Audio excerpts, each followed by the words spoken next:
Hello, students. Hello, everyone. So, we are here together to study and understand the question and answers of EIT 5. Okay, I hope all of my students have done the EIT 5 very beautifully, and I'm sure that you're going to score very well in this test.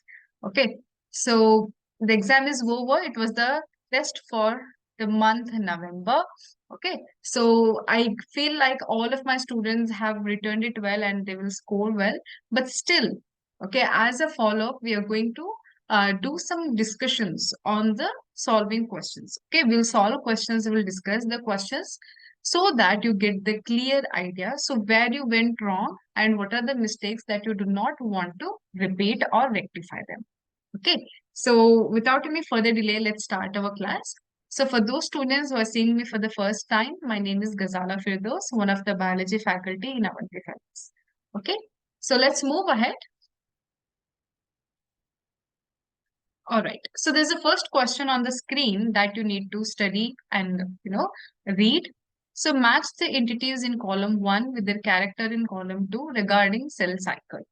Okay. So regarding cell cycle, you have to match the column 1 with column 2. So column 1 has prophase, metaphase, anaphase, telophase, and cytokinesis. Column 2 has a lot of description. Cell plate formation, nuclear envelope assembles around the chromosome cluster. Chromosomal material condenses to form compact mitotic chromosomes.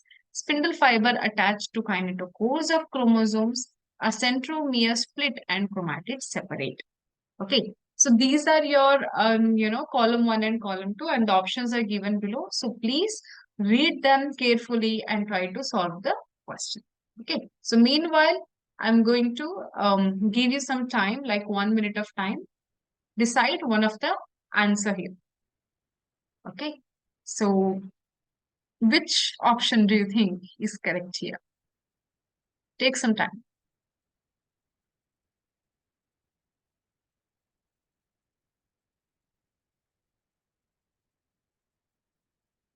Okay. So now as you see, in cell cycle, there are some phases, like there are some stages. The first stage would be interphase. So in interphase, you will be seeing G1S and G2 phase. After interphase, you will come across M phase, where you will be seeing PMAT, mitotic, that is prophase, metaphase, anaphase, and telophase. ठीक है फिर third में आप देखोगे cytokinesis तो cytokinesis involves the division of cell ठीक है the ultimate division of cell so these are the three stages of cell cycle ठीक है पहला है बेटा prophase here so which do you think matches with the prophase okay so what happens in the prophase the centrioles duplicate the chromatin fiber it starts to get condensed and the formation of chromosomes appear and the removal of or the disintegration of nuclear membrane nucleolus and all the different cell organelles these things are going to happen in prophase so here you can see chromosomal material condenses to form compact mitotic chromosome is for the prophase. Okay, coming to metaphase. Okay, in metaphase, what happens? The centrosomes contains centrioles. Centrioles are made up of microtubules. These microtubules will give out spindle fibers. ठीक है तो जो centrioles हैं वो spindle fibres बनाते हैं so this spindle fibres attach to the kinetochore a protein layer present over the centromere तो kinetochore को अटैच करके इक्विटोरियल प्लेन में अलाइन करती है सारे क्रोमोसोम्स को in the equatorial plane okay so that is metaphase so here you can see spindle fibers attached to kinetochore of chromosomes okay then what happens in anaphase so after the arrangement of chromosomes in the equatorial plane so those spindle fibers start to ripple they pull apart okay एक दूसरे को वो दूर करने की कोशिश करते हैं स्पिंडल फाइबर खींचते हैं दोनों दोनों साइड से so that the chromosomes centromere gets splitted into half Okay, so that's split it into half, ultimately giving out the two sister chromatids in the opposite poles. Okay, that leads to the splitting of centromeres and chromatids separate. Okay, then what happens in telophase? The nuclear envelope will come back, nucleolus will reappear, organelles, cell organelles will come back. Okay, and the chromosomes which has gone condensed will relax. Okay, they will decondense. All right. Then cytokinesis, the division of cell. Okay, so the division of cell happens. If it is in the plant, the cell plate formation occurs. If it is an animal, cleavage furrow will occur. Okay. So here you can see these are the stages. So in the options, which one do you think is a correct? P3. Okay, then you can delete A, B. P3 है. Then Q4. Okay, so you got your answer. Option D is the correct answer, but you can verify. Q4, R5, S2, then T1. Okay, so D is the correct answer for this question. I hope you all did this correct. Okay, तो यहाँ पे देखो ये interphase है. This is prophase. Okay, and here metaphase, all the chromosomes are aligned in an equatorial plane. And here you can see there is a splitting of chromosomes in between by dividing the centromere to give the anaphase. Then comes telophase. After the telophase, you will see this formation of two daughter cells. So this is mother cell and these are daughter cells, which is equational division mitosis. Okay, next question. The spindle fibers are formed of. Spindle fibers are formed of what? Or you can say which material? Yes.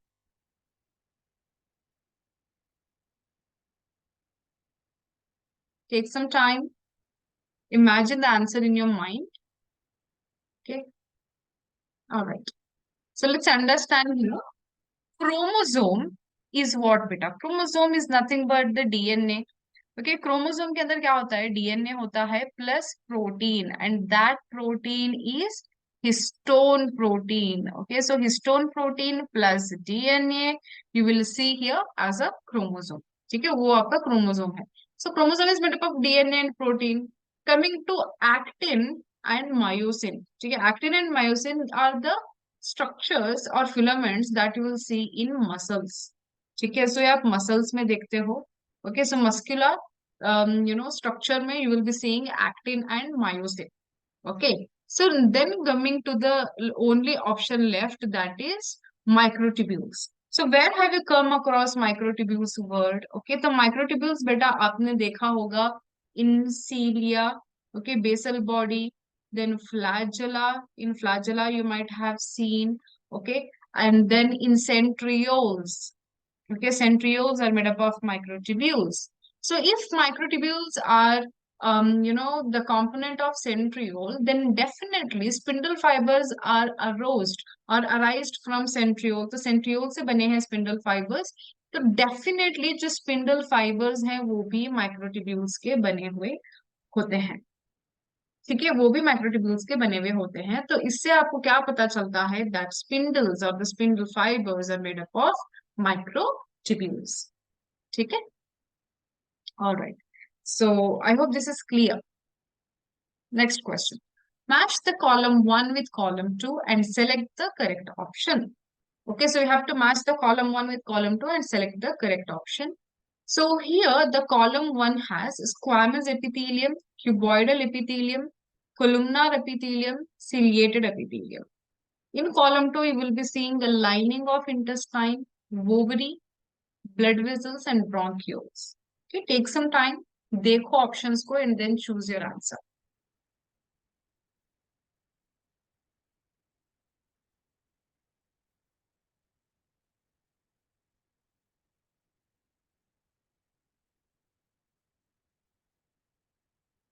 Okay, so मुझे लगता है कि मैंने enough time दे दिया है आप लोगों को. So let's see here. Okay, so the very first thing that अगर आपको कहीं पे भी डाउट हो, कुछ भी हो, तो बेटा दो चीजें तो मुझे ऐसा लगता है कि सारे बच्चे याद रख सकते हैं. वो क्या है बेटा? Blood vessels are made up of squamous epithelium and the ciliated epithelium will be of bronchioles. ठीक है, सो ब्रोंक्यूल में क्या होता है, there is a presence of ciliated epithelium. क्यों होता है? Because when you inhale the air, it might have the some of the dust particles. तो उसको फिल्टर करने के लिए, एयर को फिल्टर करने के लिए, those ciliated cells will move like this. तो वो जब मूव करेंगे, जो भी डस्ट पार्टिकल है, it will be thrown out in the form of sneeze. Okay, वो in the form of sneeze वो बाहर निकल जाता है। तो सीलिएटेड सेल्स ब्रोंक्यूल्स में होते हैं और सबको पता है। ठीक है, आप पहले सीलिएटेड एपिथेलियम को ब्रोंक्यूल्स के साथ देखो। D4, ओके, जिसमें D4 नहीं है उसको हटा दो। ये तो सिंपल और इजी है। Next, coming to squamous epithelium. बेटा blood vessels, what are blood vessels? These blood vessels are nothing but capillaries. So these capillaries have to undergo exchange. Okay, so exchange या फिर डिफ्यूजन। तो इनके बीच में बेटा diffusion होता है ऑफ गैसेस। ठीक है, तो डिफ्यूजन में या फिर कार्बन डाइऑक्साइड एंड ऑक्सीजन दोनों ही डिफ्यूज होते हैं, या फिर अंदर या फिर बाहर। तो डिफ्यूज करने के लिए बहुत पतले जो है वो सेल्स के लेयर्स होते हैं। तो अब बहुत पतले मतलब कौन आएंगे यहाँ पे? Squamous epithelium. So blood vessels have very fine and thin layer of cells, those are squamous epithelium. Now you see as 3A। Okay, so यहाँ पे देखो A को 3 है। So here there is one, A3। So you got your answer, B is the correct answer. तभी बाकी को आप confirm करो। Okay, you can confirm others like B is 2, cuboidal epithelium will be seen in ovaries। Okay, so ovary में आपका cuboidal epithelium होता है, please beware. Okay, अब सीलिएटेड एपिथेलियम ना फैलोपियन ट्यूब्स में भी होते हैं। तो फैलोपियन ट्यूब और इसका आप कंफ्यूजन नहीं करो, ठीक है? ओवरी में नहीं होते सीलिएटेड सेल्स, ठीक है? Then coming to columnar cells, these columnar cells are present in the, okay, तो ये होते हैं lining of intestine. Okay, they will be seen in the intestine. So you got an answer. B is the correct answer here. Then polysome is a chain of. Okay, so polysome is a chain of pinosomes, phagosomes, microsomes, and ribosomes. These are your options.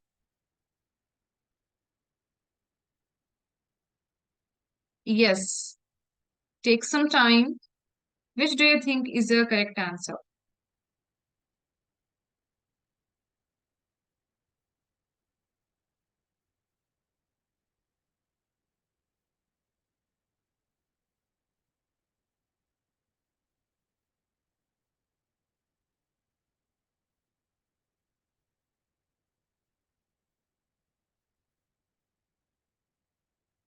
Okay, so I have given enough time, beta.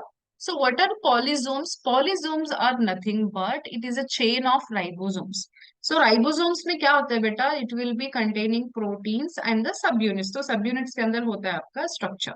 तो either वहाँ पे एक small subunit, एक बड़ा subunit, small big ऐसे करके बहुत सारे subunits होते हैं ribosomes में। As you know, ribosomes are protein factory. ये protein factory है। ठीक है, ऊपर से बड़ा subunit है, देन नीचे वाले बिगर सब यूनिट्स हैं।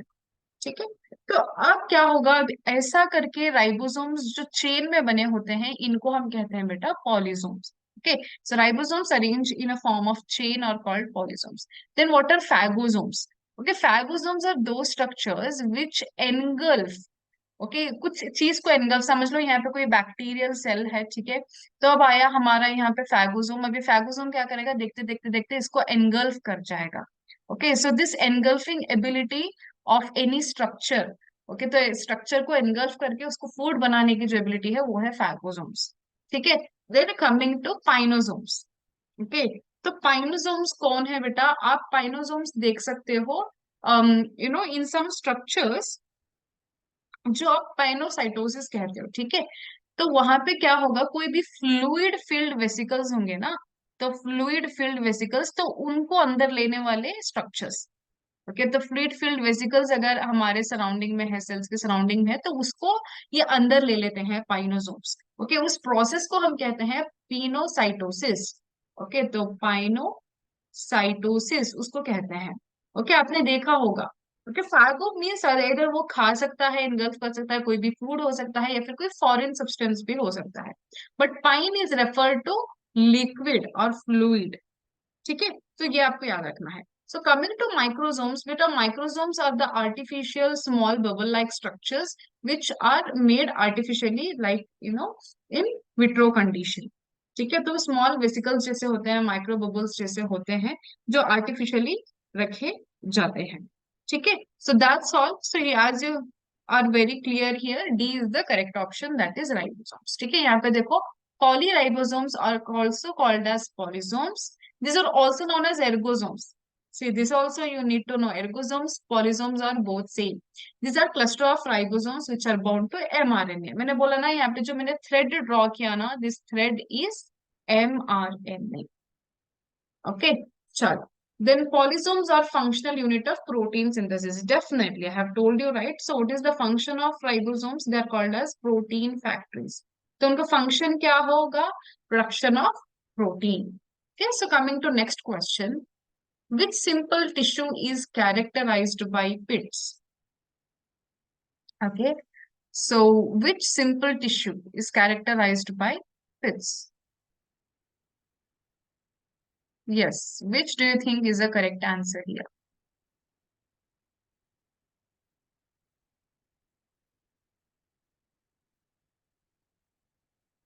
Tissue means what? A group of cells. Okay, so it is a group of cells. तो ये group of cells हैं बेटा, तो यहाँ पे क्या होगा? यहाँ पे क्या होगा? They perform a particular function and they will be similar in structure. Okay, the group of cells are called tissues. They are having the particular structure, similar function. They are together as a group. ठीक है, तो अब एक tissue है, बहुत सारे tissues बेटा। आप ये अगर एनिमल में देखोगे तो it will be different. Animal में कौन से होंगे? Epithelial tissue, skeletal tissue, connective tissue, cardiac muscles, वो सारे कुछ होते हैं। ठीक है, तो मसल्स होते हैं। All these are in animals. Coming to plants, plants में आपको कैसे टिश्यू देखने को मिलते हैं? In plants will be seeing parenchyma cells, collenchyma cells, sclerenchyma cells. So parenchyma is mainly involving in photosynthesis because इनके पास क्लोरोफिल पिगमेंट्स होते हैं, तो पैरेन्काइमा फोटोसिंथेसिस भी करता है। इसके अलावा ये स्टोरेज ऑफ कंपोनेंट्स भी करता है, it stores some materials. Okay, so parenchyma को पैकिंग टिश्यू भी कहते हैं। ओके, इसको पैकिंग टिश्यू भी कहते हैं, जहां पे कहीं किसी को डालना है, ओके, कहीं किसी को भरना है या रखना है, तो वहां पे पैरेन्काइमा को डाल दिया। It is a packing tissue and storing tissue. So what is collenchyma? Collenchyma is a living cell. It is providing a mechanical support.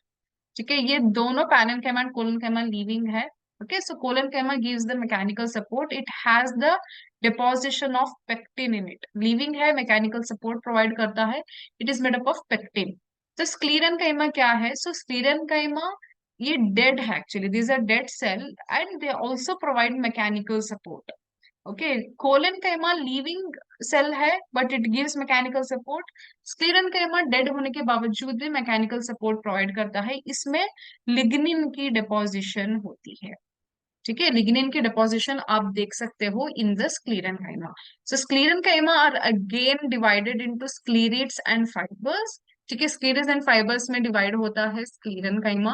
Virus parenchyma भी बहुत सारे टाइप्स में डिवाइड होता है। ठीक है, क्लोरेनकाइमा, एरेनकाइमा, फिर क्लोरेन कोलेनकाइमा। कोलेनकाइमा में भी आप देख सकते हो lacunar collenchyma, angular collenchyma, lamellar collenchyma. आपने सब का पढ़ा है एनाटॉमी ऑफ फ्लावरिंग प्लांट्स में आपने पढ़ा हो। ठीक है, तो अब आप देख लो किन सेल्स में पिट्स होते हैं, ये क्वेश्चन है बेटा। ठीक है, तो पिट्स किस में होते हैं? अब देखो बेटा, स्क्लीरेनकाइमा ने मैंने आपको बताया एक फाइबर होता है, दूसरा स्क्लीरीड्स। ओके, स्क्लीरीड्स होते हैं। तो फाइबर्स की मैं एग्जांपल लूं तो fibres would look like this, okay, having a tapery ends. तो ऐसे कुछ ही दिखते हैं। तो इनके बीच बीच में ऐसे गैप्स होते हैं, ओपनिंग्स होती है, जिसको हम कहते हैं बेटा पिट।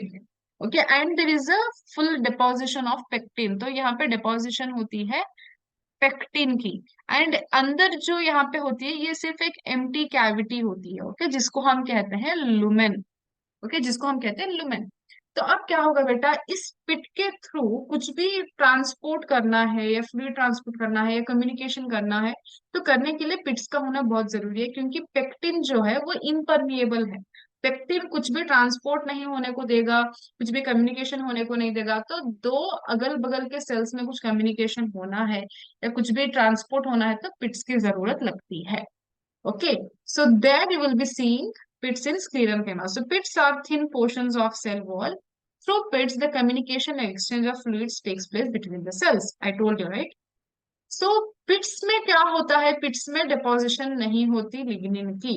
So they are found in the walls of dead tissues with lignified cells like sclerenchyma. तो sclerenchyma में आपको देखने को मिलेगा। इसके अलावा कहाँ देखने को मिलेगा? Tracheids and vessels of xylem. सो यहाँ पे आपके ऑप्शन में स्क्लेरेंकाइमा दिया है, तो sclerenchyma is the correct answer here. Okay, so option C is the correct answer in this question. Okay, so read the following statements. So this is an assertion and reasoning question. Active transport is an energy dependent process in which ATP is utilized. Okay, reason is in active transport molecules are transported across the membrane along their concentration gradient. Okay, तो अब आपको पता है normally होते हैं options assertion and reason के, आप देख के चूज करके रखो बेटा। I give you some time. Okay, like I give you some 30 seconds. Which do you think is the correct answer?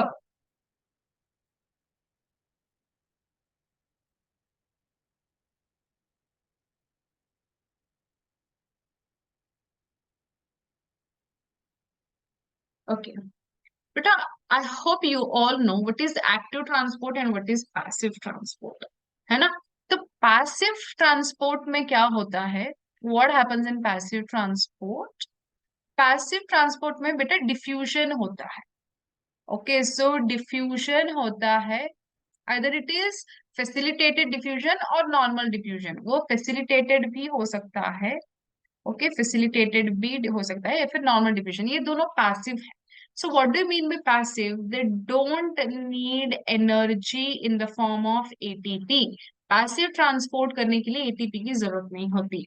Virus active transport में क्या होगा? आपको एनर्जी की जरूरत है and that energy will be utilized in the form of ATPs. तो active transport में आपको एटीपी की जरूरत लगती है। ठीक है, तो फर्स्ट स्टेटमेंट जो है असर्शन का, active transport is the energy dependent process in which ATP is utilized, ये करेक्ट है। असर्शन तो ठीक है, बट इसका रीजन देखते हैं। Okay, so in active transport molecules are transported across the membrane along the concentration gradient. नहीं, across नहीं बेटा, against the membrane along the concentration gradient. ठीक है, अब आपको डिफरेंस पता होना चाहिए अक्रॉस द मेम्ब्रेन और अगेंस्ट द मेम्ब्रेन का। ठीक है, आप समझ लो बेटा, हम आपके पास दो सिस्टम है, ये एक कंटेनर है और ये एक कंटेनर है। This is container A and this is container B. ठीक है, तो कंटेनर नहीं, मैं समझ आपको कैसे समझाती हूँ ना, एक पूरा एक सिस्टम है, एक सिस्टम के बीच में आपने एक थिन लेयर डाली है। ठीक है, एक कंटेनर है और यहाँ पे एक लेयर है। ठीक है, तो यहाँ पे, तो अब आपने क्या करना है, यहाँ पे कुछ मॉलिक्यूल्स डाल दिए और यहाँ पे कुछ ज्यादा मॉलिक्यूल्स डाल दिए। Okay, so what you can see from this diagram, A has lesser molecules and B have more molecules. Okay, abundant number of molecules. तो अब यूजुअली क्या होता है बेटा हमारे नेचर में, जहां कहीं पे भी आप ऐसा देखते हो, डिफरेंस देखते हो in the number of molecules, okay, तो इसको हम कहते हैं फॉर्मेशन ऑफ ग्रेडियंट। इसको हम कहते हैं बेटा gradient. Gradient means what? Difference, कहीं पे ज्यादा है तो कहीं पे कम है, तो इस टाइप के डिफरेंस को बेटा हम कहते हैं ग्रेडियंट। अब यहाँ पे देख लो, ए में कम मॉलिक्यूल्स हैं, बी में ज्यादा मॉलिक्यूल्स हैं, तो हमारा जो नेचर है वो हमेशा इक्विलिब्रियम बनाने की कोशिश में लगी रहती है। I hope you all know what is equilibrium, है ना बेटा? इक्विलिब्रियम बनाने का मतलब इक्वालिटी, इक्वालिटी बनाने की कोशिश करती रहती है हर सिस्टम में हमारा नेचर। तो अब क्या होगा देखो, अब ए में मॉलिक्यूल्स कम है, बी में बहुत ज्यादा है, so what happen, some of the molecules have to move from B to A. Okay, so moving the molecules from B to A, so this means what? This is natural process. It does not need any energy. तो इसके लिए energy की जरूरत नहीं रहती, ये natural process है। तो बी से ए को जाने वाले को हम कहते हैं across the membrane, across the membrane towards the gradient. Okay, so कैसा ग्रेडियंट है उसी तरीके से ये जा रहा है। अब देख लो तुम, अब क्या हो रहा है, अक्रॉस के लिए नो एटीपी, जहां पे ज्यादा से कम की तरफ जा रहा है, ये नेचुरल प्रोसेस है।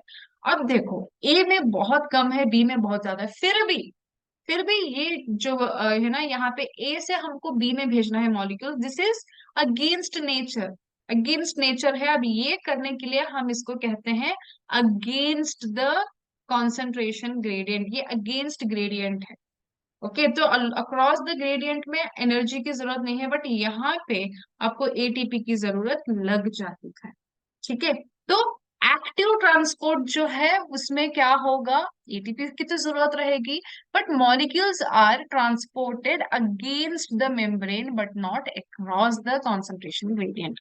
तो रीजन जो है, रीजन ही गलत है। ठीक है, असर्शन सही है।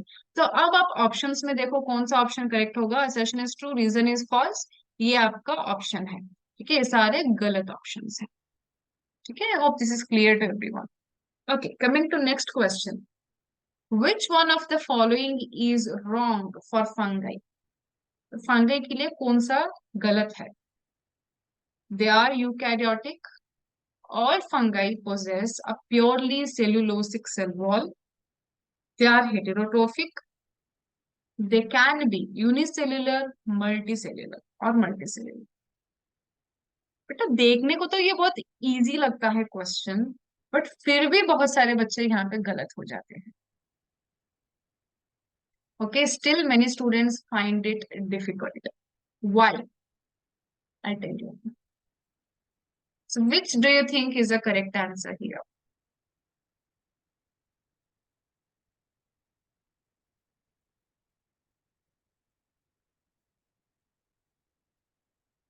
Yes.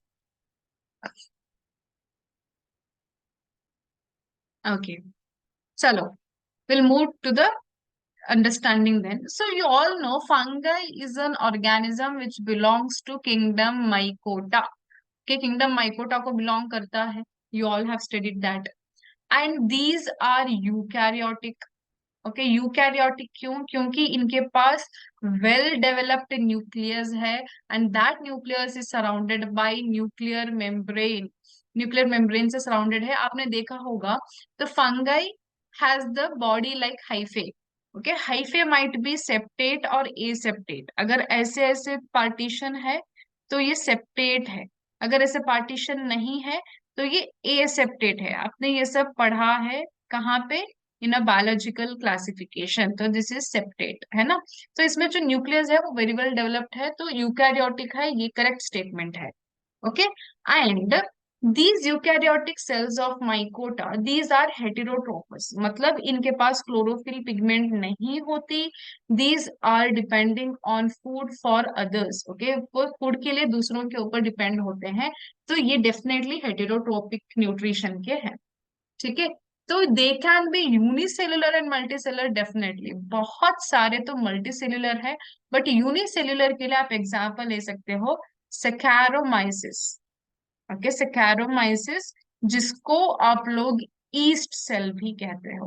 Okay, east is a unicellular, बाकी सारे जैसे एस्पेजुलस है, ट्राइकोडर्मा है, ओके, पेंसिलियम है, सारे मल्टीसेल्युलर में आते हैं, तो डी इज ऑल्सो करेक्ट।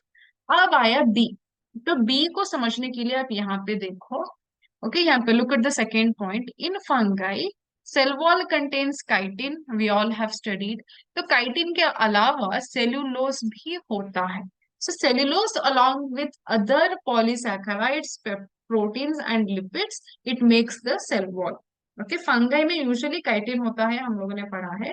अगर काइटिन नहीं है तो क्या होगा, सेल्यूलोज होगा, किन के साथ, पॉलीसैकेराइड, प्रोटीन्स और लिपिड के साथ। Okay, so only in some fungi, सिर्फ कुछ फंगाई में, ओके, जो सेल वॉल है वो प्योरली सेल्यूलोज का बना हुआ होता है, सिर्फ कुछ में ज्यादा से ज्यादा काइटिन की प्रेजेंस होती है।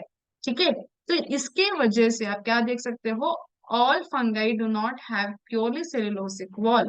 ओके, बट इसके अलावा सारे ऑप्शंस करेक्ट हैं, तो इसीलिए आपका आंसर कौन सा होना चाहिए, B, that is all fungi possess a purely cellulosic wall. ठीक है, क्यों? क्योंकि गलत स्टेटमेंट है, because it is a wrong statement. Okay, coming to next question, following features belong to, तो जो फीचर्स दिए हैं वो किसको बिलोंग करते हैं? एपिडर्मिस में bear trichomes and fuse stomata, cortex is divided into three subzones. Hypodermis is made up of colon-chymatous starch sheath, pericycle above phloem in form of semilunar patches of sclerenchyma. ठीक है, so take your time. बहुत easy question है, अगर आपने anatomy of flowering plants अच्छे से पढ़ा होगा तो बहुत इजी क्वेश्चन है।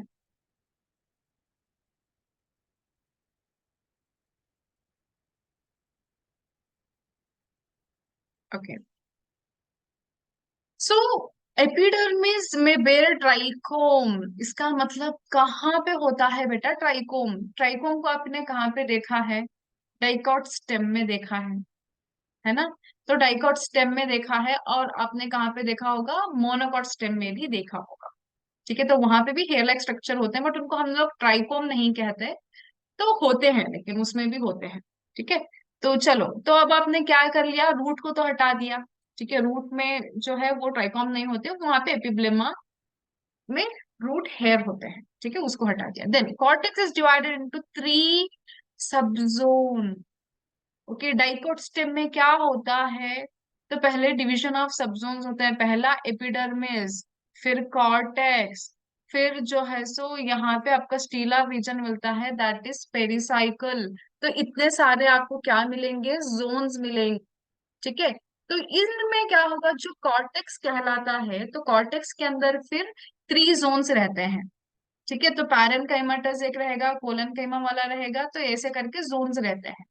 ओके, तो बाद में देख लो, hypodermis is made up of collenchymatous starch sheath. Okay, तो हाइपोडर्मिस कहाँ पे होगा? आपको वो वेरी गुड डिस्टिंक्शन के साथ डाइकॉट स्टेम में दिखता है, मोनोकॉट में नहीं दिखता।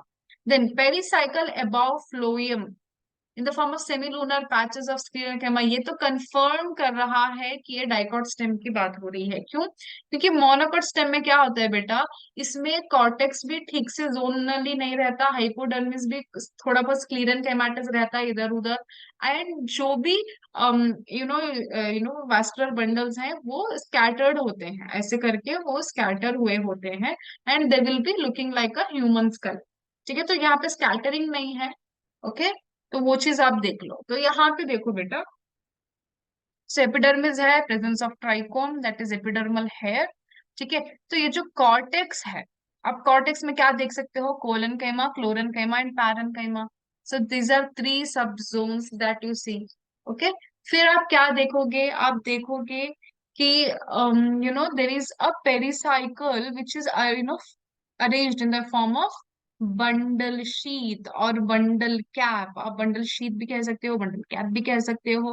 ठीक है, ये कैसा लग रहा है? लाइक सेमी लूनार, मतलब आप मून को देखते हो तो लूनार कहते हो। ठीक है, अब सेमी लूनार मतलब आधा, या फिर आप कह सकते हो सेमी सर्क्यूलर। आप इसको सेमी सर्क्यूलर कह लो, बंडल कैप कह लो, सेमी लूनर कह लो, सारे एक ही हैं बेटा। तो पेरिसाइकिल इसका बना हुआ होता है। ठीक है, तो और कौन सा स्टेटमेंट है? देखो, hypodermis is made up of collenchymatous starch sheet. ठीक है, तो यहाँ पे देख लो, ये जो हाइपोडर्मिस है ये कोलन कैमा से बना हुआ होता है, whereas आप मोनोकॉट्स में देख लो वो स्क्लीरन कैमाटस का होता है। So all these indicate that B is the correct answer for this statements. Okay, next question, stomatal apparatus consist of, stomatal apparatus किसका बना हुआ होता है? Subsidiary cells, guard cells, stomatal aperture, all of these. बहुत easy question है। Okay, so as you know what are stomata? Stomata are very small pores which are present in the epidermis of leaves. Leaves के epidermis में present होते हैं। They regulate the process of transcription and gaseous exchange.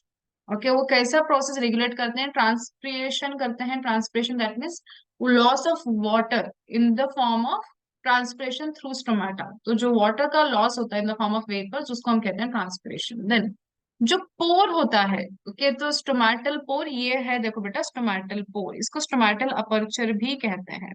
ठीक है, तो ये जो पोर है ये एनक्लोज हुआ है दो बीन शेप स्ट्रक्चर्स, ये इसको कहते हैं बीन शेप स्ट्रक्चर या फिर रेनिफॉर्म शेप्ड सेल्स। तो ये सेल्स को हमने नेम दे दिया है बेटा guard cells. Okay, there are two bean shape structures, reniform shape, ऐसे गार्ड सेल्स होते हैं, बीच में अपर्चर होता है। Okay, stomatal pore. Then inner walls of guard cells are thick. जो अंदर के गार्ड सेल्स का पार्ट होता है ना वो बहुत ही थिक होता है, एंड जो बाहर का है ना वो बहुत थिन होता है। ठीक है, गार्ड सेल्स है, अंदर वाला थिक, बाहर वाला thin. Then guard cells are surrounded by subsidiary cells. क्योंकि ये जो आप सेल्स देख रहे हो ये बाहर, ये सारे कौन है, ये सब्सिडियरी सेल्स हैं। ठीक है, so guard cells are always surrounded with subsidiary cells. Okay, then the pores, the guard cells and the subsidiary cells together constitute the stomatal apparatus. तो अगर हम stomatal apparatus कह रहे हैं तो उसमें क्या क्या होना चाहिए, stomatal aperture, guard cell and then subsidiary cell। तो यहाँ पे आपका आंसर मिल गया, stomatal apparatus consist of subsidiary cells भी होंगे, stomatal aperture भी होगा, guard cell भी होगा, इसीलिए आपका आंसर all of these है। ठीक है, चलो, in the primary structure of protein, okay, protein के प्राइमरी स्ट्रक्चर में left end represents first amino acid C terminal. Okay, right end represent last amino acid N terminal. Left end represent first amino acid N terminal, right end represent first amino acid C terminal amino acid. Okay, so I am giving you only 20 seconds to answer this question. बहुत easy question है, ये पुराने previous IIT questions में भी पूछा गया है, इस टाइप का क्वेश्चन।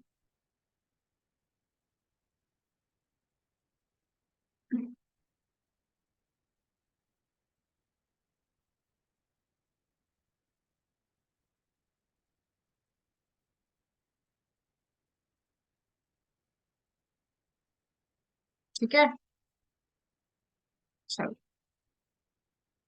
तो what you can see here, तो आप यहाँ पे क्या देख सकते हो, in the primary structure of protein, मतलब प्रोटीन का स्ट्रक्चर कैसा होगा बेटा। सबसे पहले protein is made up of so many amino acids, है ना। तो ऐसे ऐसे करके बहुत सारे अमीनो एसिड्स होते हैं with the between bonding of peptide, तो पेप्टाइड बॉन्डिंग के बीच बीच में अमीनो एसिड्स प्रेजेंट होते हैं।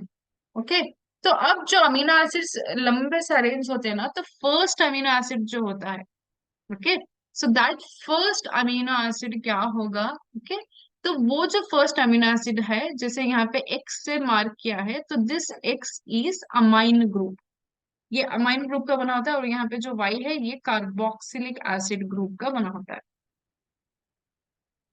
ओके, दैट इज NH2, यहाँ पे COOH। ठीक है, तो अब यहाँ पे देख लो, अब ये जो फर्स्ट अमीनो एसिड है वो अमाइन का होगा, तो अमाइन है तो इसको हम कहते हैं N terminal. Last amino acid carboxylic का होगा तो इसमें होता है COOH, तो यहाँ पे सी होता है तो इसको कहते हैं सी टर्मिनल। ठीक है, तो इसको कहते हैं सी टर्मिनल। तो अब आपको पता चलेगा जो फर्स्ट वन है वो अमाइन है, जो लास्ट वन है वो कार्बोक्सिलिक है। तो अब यहाँ पे देख लो फिर। ओके, तो फर्स्ट मतलब उसको हम कहते हैं लेफ्ट। ओके, तो first is left and the last is right. Okay, जो लास्ट है वो राइट है। तो left hand represents first amino acid, हाँ बिल्कुल सही, लेकिन सी टर्मिनल नहीं, वो एन टर्मिनल है, इसलिए ए गलत है। Right hand represents last amino acid, हाँ करेक्ट है, बट वो एन टर्मिनल नहीं सी टर्मिनल है, तो ये भी गलत है। Left hand represents first amino acid, that is N terminal amino acid, ये आंसर आपका जो है ये सही है। क्यों, क्योंकि left is first which is made up of N. Okay, तो राइट में वो लास्ट है विच इज सी टर्म। ठीक है, तो ये आपका C is the correct answer for this question. Coming to next question, that is 125, mark the correct match. तो आपको यहाँ पे करेक्ट मैच ढूंढना है। I'll give you some 30 seconds time. Please answer it and keep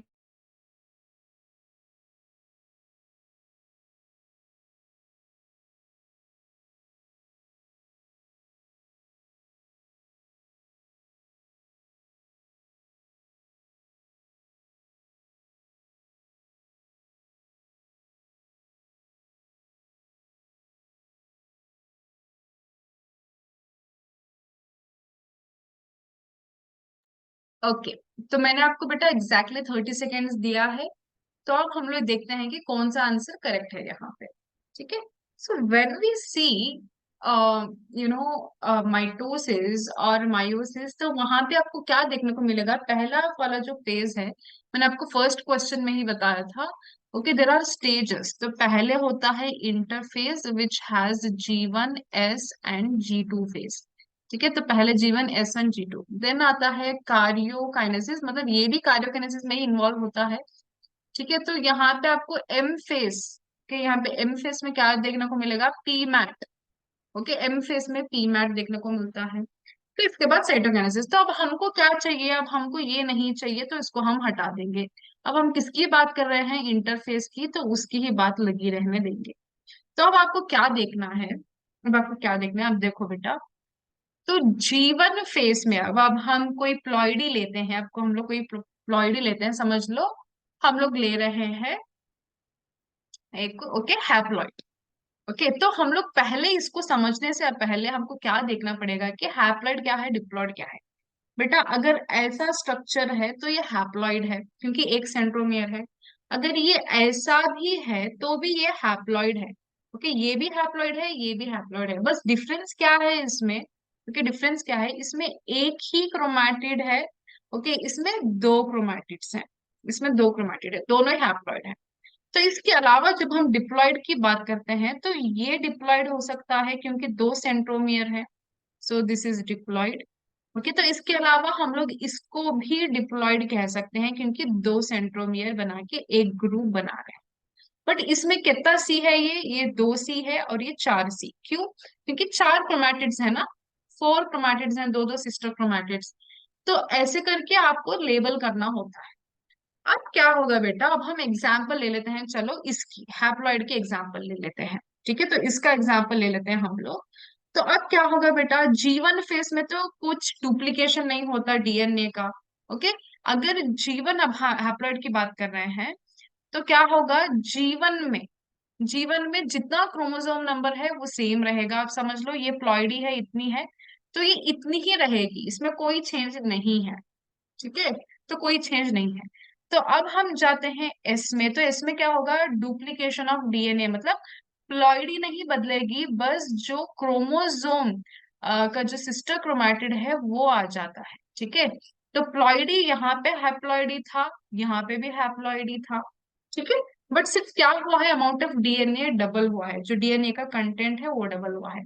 तो अब आप क्या कह सकते हो? यहाँ पे वन, यहाँ पे जो एन है वो इंडिकेट कर रहा है हैप्लॉइड। बट आप अगर इसको कह लो क्रोमैटिड में, तो एक क्रोमैटिड यहाँ पे है और यहाँ पे एक हैप्लॉइड है, विराज दो क्रोमैटिड्स हैं। ठीक है, अब मैं आ जाऊं कि G2 फेज में। तो G2 फेज में भी सेम होगा। तो G2 फेज में भी एस के जैसा सेम होगा। G2 is same as S phase. ठीक है, तो G2 भी सेम होगा एस फेज के जैसा। मतलब क्या होगा? यहाँ पे एन होगा और यहाँ पे 2C होगा। अब आप क्या करोगे? एम फेज में जाओगे, दैट इज माइटोटिक फेज। अब माइटोटिक फेज में क्या होता है? ड्यूरिंग एनाफेज जो प्लॉइडी थी वो सेम रहती है इन माइटोसिस। जो प्लॉइडी है वो स्टिल सेम है, ओके, माइटोसिस में। वेर एज जो क्रोमैटिड नंबर था वो 2C से वापस 1C बन जाता है। ठीक है, तो ये आपको याद रखना है। तो अब इस बेसिस पे आप क्वेश्चन आंसर्स यहाँ पे सॉल्व करो। तो फर्स्ट स्टेज जो दिया है वो जीवन फेज है। ओके, तो स्टेज जीवन है पहला, आपको रेफरेंस के लिए। ठीक है, जीवन है फर्स्ट फेज। देन अब जीवन में क्या हो रहा है यहाँ पे? आप देख लो यहाँ पे प्लॉइडी कैसी है। ओके, जीवन की कैसा है? यहाँ पे प्लॉइडी एन है, मतलब ये हैप्लॉइड है। कि तो जीवन में कैसा कंडीशन होगा? सिर्फ ऐसा होगा, there is no duplication of DNA. तो इसका जो सी कंपोनेंट है वो कितना होगा? अगर ये एन है तो ये 1C होना चाहिए, ऐसा होना चाहिए था। बट ये नहीं है तो ये गलत है। ठीक है, 1C की जगह पे इसने 2C दे दिया ऑप्शन में, तो ये गलत है। अब हम लोग स्टेज बात कर रहे हैं एस फेज की। ओके, एस फेज के स्टेज में हम लोग देखते हैं। तो एस फेज में क्या हो रहा है? प्लॉइडी 2N है। हाँ, हो सकता है। ठीक है, हम लोग अभी 2N की स्पेस देखते हैं। ओके, स्पेस में क्या हो रहा है? अब प्लॉइडी देखो ऐसा है। ओके, पहले ऐसा था, ओके, पहले ऐसा था, अब आफ्टर द प्रोसेस कैसा हो गया, कुछ ऐसा हो गया। ठीक है, तो अब यहाँ पे कितना होना चाहिए, डिप्लॉयड है, दोनों तरफ डिप्लॉयड है, बट सी काउंट करो बेटा, यहाँ पे 2C है और यहाँ पे 4C है। ठीक है, तो यहाँ पे 2C है और यहाँ पे 4C है, तो ये चीज आपको देखने को मिलेगी। ये ठीक है, आपको लग रहा है कि ये ठीक है?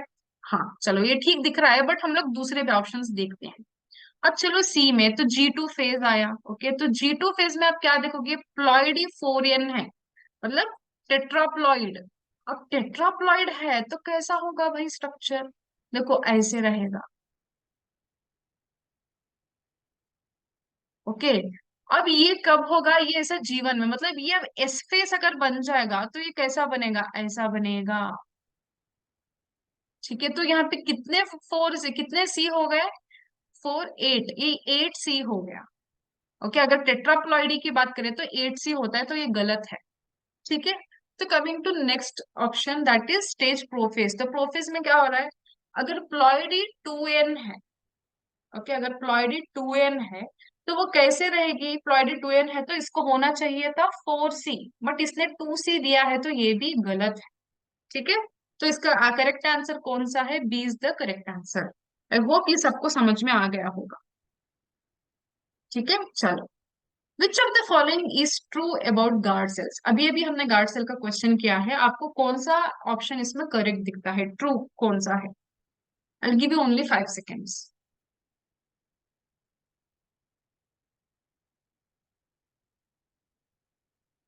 ओके, चलो आपका टाइम खत्म हो गया। So which of the following is true about guard cells, बेटा आउटर वॉल थिन है, मैंने आपको क्या बताया था, डम्बल शेप्ड सेल्स होते हैं, रेनिफॉर्म शेप। जो इनर वाली लेयर है वो थिक होती है, और जो बाहर वाली है वो थिन होती है। So outer wall is thin, correct. Okay, so outer wall is thin, ये सही है। इनर वॉल थिक है, हाँ ये भी सही है।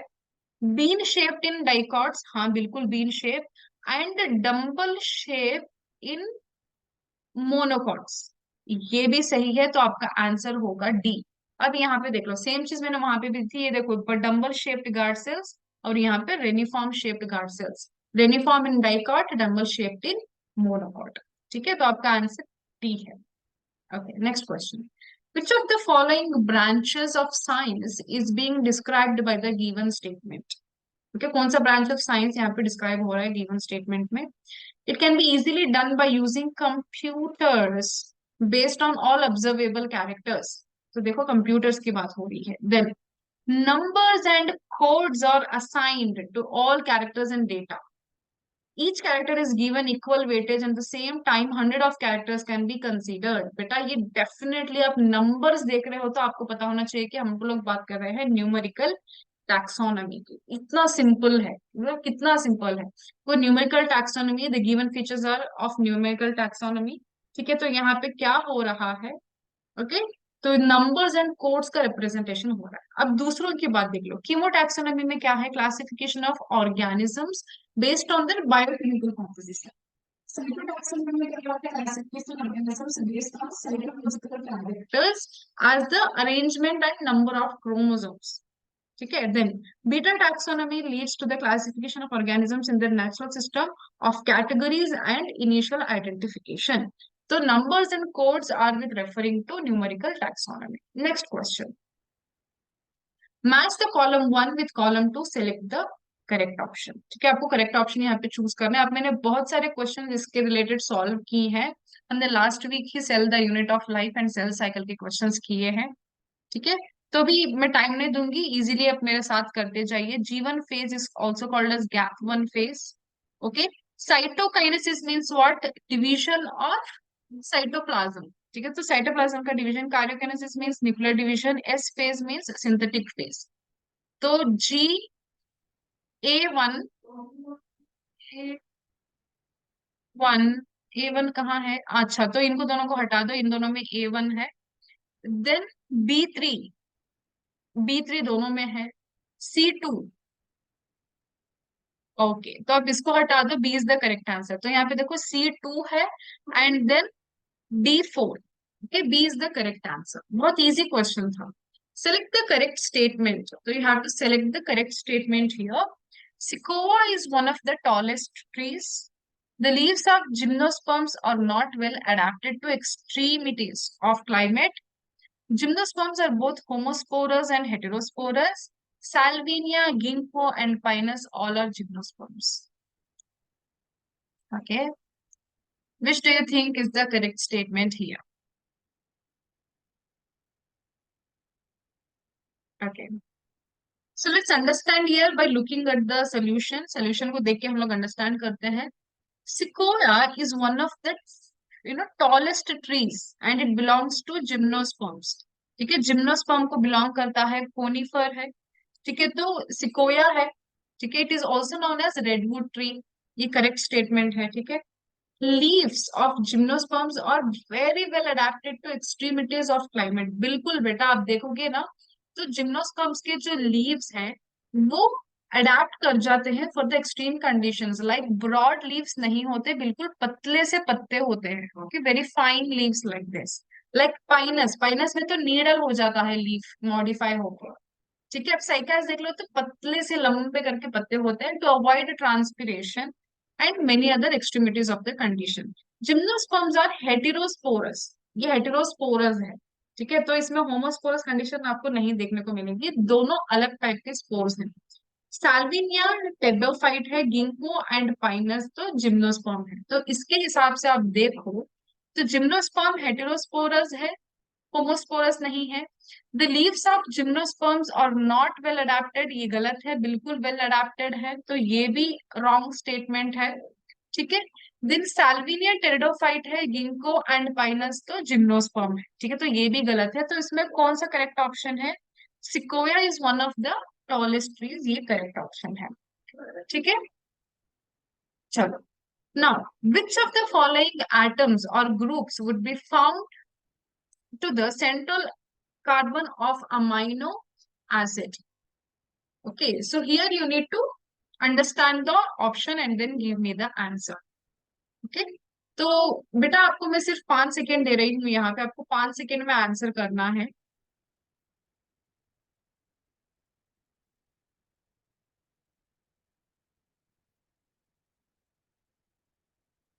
Okay, I given you enough time. तो बेटा आपको क्या करना है, जब भी आप देखते हो amino group and carboxylic group दोनों ही हैं. ठीक है, तो वो क्या होगा? ओके, तो क्या बता रहा है, ये सेंट्रल कार्बन है. ओके, सेंट्रल कार्बन है, देन अमाइनो ग्रुप है. तो कौन से एटम की बात हो रही है? ओके, कौन से एटम की बात हो रही है? आप देखो यहाँ पे सेंट्रल कार्बन है और यहाँ पे अमाइन है. ठीक है, सेंट्रल कार्बन अमाइन है, फिर यहाँ पे कार्बोक्सिलिक होगा, यहाँ पे आर होगा और यहाँ पे एच होगा. तो वेरिएबल ग्रुप है, एच है, अमाइन है, कार्बोक्सिलिक एसिड है. बेटा it is indication of a protein, तो ये प्रोटीन की बात हो रही है. तो अब यहाँ पे अगर देख लो आप सारे ऑप्शंस में तो which is the correct answer? क्या आपको, आपके हिसाब से कौन सा करेक्ट आंसर है? अमीनो एसिड ग्रुप है, बिल्कुल है, क्योंकि कार्बोक्सिलिक एसिड भी है, अमाइन ग्रुप है, फिर हाइड्रोजन एटम भी है, देन वेरिएबल ग्रुप भी है. So C is the correct option here, where 1 2 3 4 चारों ही आपको ऑप्शंस ठीक मिले हैं. ठीक है, तो C is the correct answer in this question.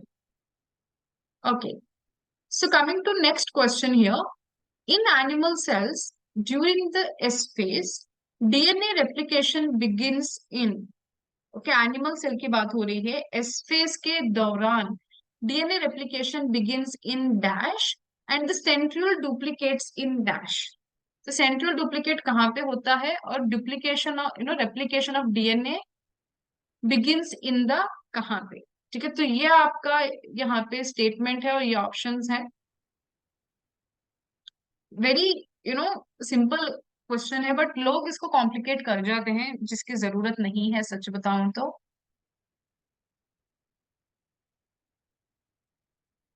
Okay, so you look here तो जीवन में क्या हो रहा है? ओके, जीवन एस जीटो और इंटरकाइनेस. ओके, तो क्या है बेटा, वहां पे इंटरफेस हो रहा है. तो सेलुलर कंटेंट्स जो है वो बढ़ रहे हैं जीवन में. ओके, तो जो भी कंपोनेंट्स चाहिए, प्रोटीन बन रहा है, सेल का ग्रोथ हो रहा है, मेटाबॉलिकली बहुत एक्टिव है, बट यहाँ पे एक चीज नहीं होती, जो क्रोमोसोम्स है वो डुप्लीकेट नहीं होते। तो क्रोमोसोम्स डुप्लीकेट कहाँ पे होते हैं? एस में होते हैं। ठीक है, तो यहाँ पे अगर क्रोमोसोम्स ऐसे अलाइन है, मतलब यहाँ क्रोमोसोम है, यहाँ क्रोमोसोम ऐसे अलाइंड है, तो यहाँ पे ये ऐसे होंगे और यहाँ पे ऐसे बन जाएंगे बाय द डुप्लीकेशन। अब G2 में कैसे रहेंगे? G2 में भी ऐसे ही रहेंगे। बाद में जब ये यहाँ पे आते हैं, ओके, तो यहाँ पे क्या होगा? आपको यहाँ पे पी मैट देखने को मिलेगा। तो एनाफेज में आके ये वापस से ऐसे बन जाते हैं। ठीक है, तो तब तक ये ऐसे ही रहता है प्रोसेस। ऑलराइट, तो तब तक ये प्रोसेस ऐसे ही रहता है। तो अब आपको यहाँ पे क्या देखना है? तो एस फेज के दौरान डीएनए रेप्लिकेशन होगा, बिल्कुल होगा। तो ये कहाँ पे होगा? देखो, न्यूक्लियस के अंदर हो रहा है। क्या आपको दिख रहा है? ये न्यूक्लियस है, ये साइटोप्लाज्म है। ठीक है, तो न्यूक्लियस के अंदर हो रहा है रेप्लिकेशन, और यहाँ पे साइटोप्लाज्म हो रहा है। ठीक है, तो अब आपने देख लिया। यहाँ पे देखो, फिर ये जीवन हो रहा है सेम, यहाँ पे ये स्पेस में भी वही हो रहा है, यहाँ पे न्यूक्लियस, यहाँ पे साइटोप्लाज्म। तो आपको क्या देखने को पता चला? कि डीएनए रेप्लिकेशन कहाँ पे हो रहा है? न्यूक्लियस में हो रहा है। ठीक है, एंड सेंट्रियोल डुप्लीकेट कहाँ पे हो रहा है? साइटोप्लाज्म में। ठीक है, तो आप सेंट्रियोल यहाँ पे देख रहे हो, ये जो सेंट्रियोल डुप्लीकेट कहाँ पे हुआ? साइटोप्लाज्म में। So simply you can choose the option as C after seeing these statements. In animal cell, during the S phase, DNA replication begins in nucleus and centriole duplicates in the cytosol or the cytoplasm. ठीक है, so the next question is the bond between phosphate and hydroxyl group of sugar in nucleic acid is. ठीक है, कौन सा bond है phosphate और hydroxyl group of sugar nucleic acid के structure में? Yes,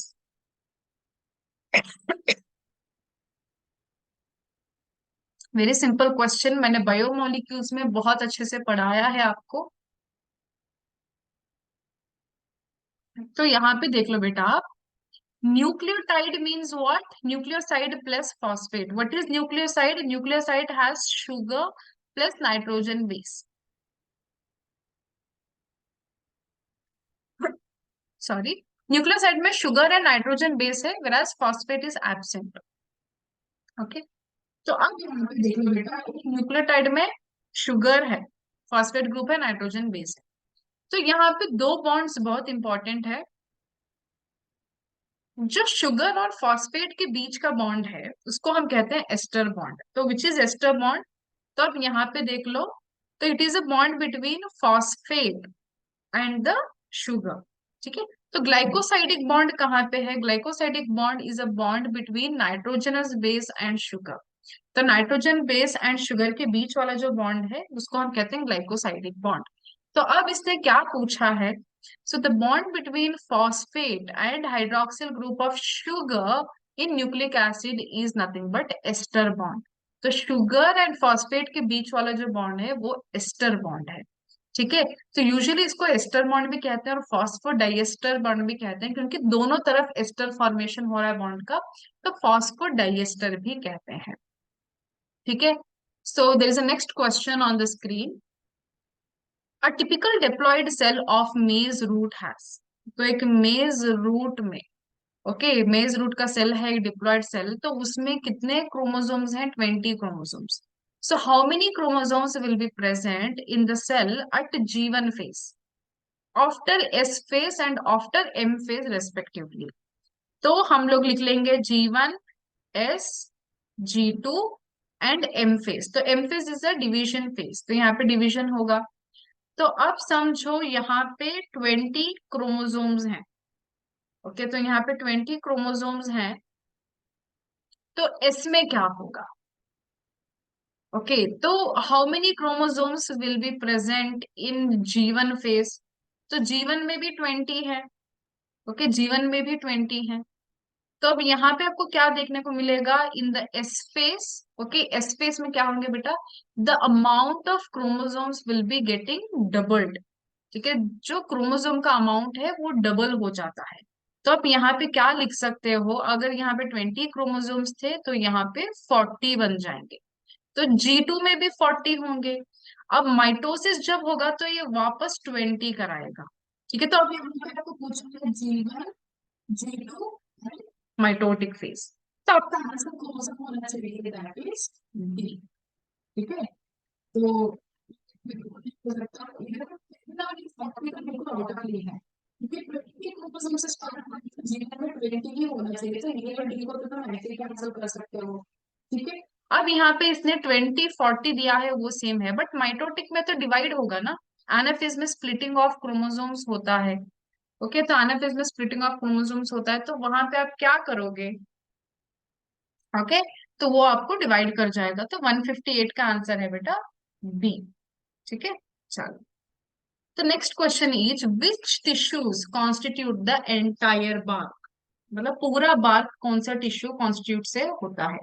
film and cork cambium, phelloderm and secondary phloem, periderm and primary phloem, all. ठीक है, तो यहाँ पे हम लोग देखते हैं सोल्यूशन में। The bark of the tree comprises all the tissues outside the vascular cambium. तो वास्कुलर केमियम के बाहर जितने भी टिश्यू आते हैं वो सारे बार्क में इंक्लूडेड हैं। तो कौन से आते हैं, कौन से लेयर्स हैं, पेरिडर्म रहेगा। पेरिडर्म में फिलोजन, फिलम, फिलोडर्म सारे आ जाएंगे। Then primary cortex, pericycle, primary and then secondary phloem, ये सारे आते हैं।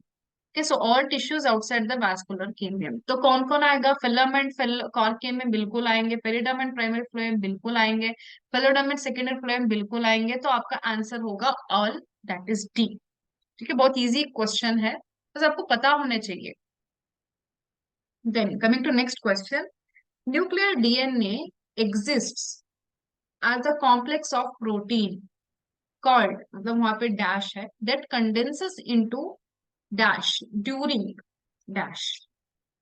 तो किससे क्या हो रहा है, ड्यूरिंग कब हो रहा है, ये आपका क्वेश्चन है। तो आपके लिए मैं 30 सेकेंड्स यहाँ पे दूंगी सॉल्व करने के लिए।